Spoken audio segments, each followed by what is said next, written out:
இந்த வார நட்சத்திர பலன்கள் அக்டோபர் 31ஆம் தேதி முதல் நவம்பர் 6ஆம் தேதி வரை. கடகம், சிம்மம், கன்னி ராசியில் உள்ள அனைத்து நட்சத்திரங்கள். முதலில் கடகம் ராசியில் உள்ள நட்சத்திரங்கள். புனர்பூசம் 4ஆம் பாதம். ஜென்ம குரு அலைச்சலை ஏற்படுத்துவார். அவருடைய பார்வையால் குழப்பங்கள் விலகும், செல்வாக்கு வெளிப்படும், திருமண வயதினருக்கு வரன் வரும்.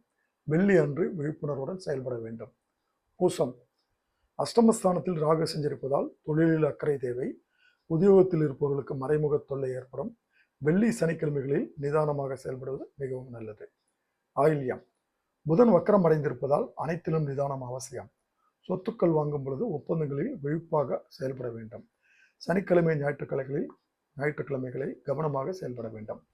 இந்த நட்சத்திரக்காரர்கள் இந்த வாரம் வழிபட வேண்டிய தெய்வம் சங்கர நாராயணர். அடுத்து சிம்மம் ராசியில் உள்ள நட்சத்திரங்கள்.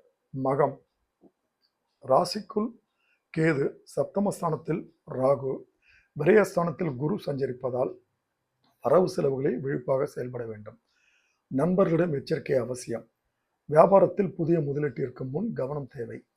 ஞாயிறு, திங்கட்கிழமைகளில் கவனமாக செயல்பட வேண்டும்.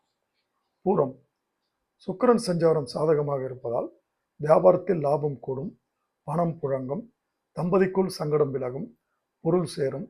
திட்டமிட்டு விழிப்புணர்வுடன் செயல்பட வேண்டும். உத்திரம் 1 3ஆம் இட சூரியன் உங்கள் முயற்சிகளை வெற்றியாக்குவார். வேலையில் பொறுமை தேவை. குரு பார்வைகளால் எதிர்ப்புகள் விலகும், இழுபறியான வழக்குகள் சாதகமாகும். இந்த நட்சத்திரக்காரர்கள் இந்த வாரம் வழிபட வேண்டிய தெய்வம் மணக்குள விநாயகர். அடுத்து கன்னிராசியில் உள்ள நட்சத்திரங்கள். உத்திரம் 2, 3, 4 பாதங்கள். லாப குருவால் வருமானம் வரும். தன குடும்ப வாக்குஸ்தானத்தில் சஞ்சரிக்கும் சூரியன் குழப்பத்தை அதிகரிப்பார். செவ்வாய் அன்று கவனமாக செயல்பட வேண்டும். அஸ்தம் ராகு, குரு, செவ்வாயின் பார்வையால் இருட்டிலிருந்து வெளிச்சத்திற்கு வந்தது போல் உங்கள் நிலை மாறும்.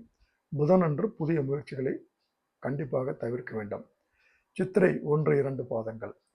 செவ்வாய் சுக்கிரன் முயற்சிகளில் லாபத்தை உண்டாக்குவார். சொத்துக்கள் வாங்குவீர்கள். கேட்டிருந்த இடத்தில் இருந்து பணம் வரும். வியாழக்கிழமைகளில் விழிப்பாக செயல்பட வேண்டியது மிக மிக நல்லது. இந்த நட்சத்திரக்காரர்கள் இந்த வாரம் வழிபட வேண்டிய தெய்வம் நரசிம்மர்.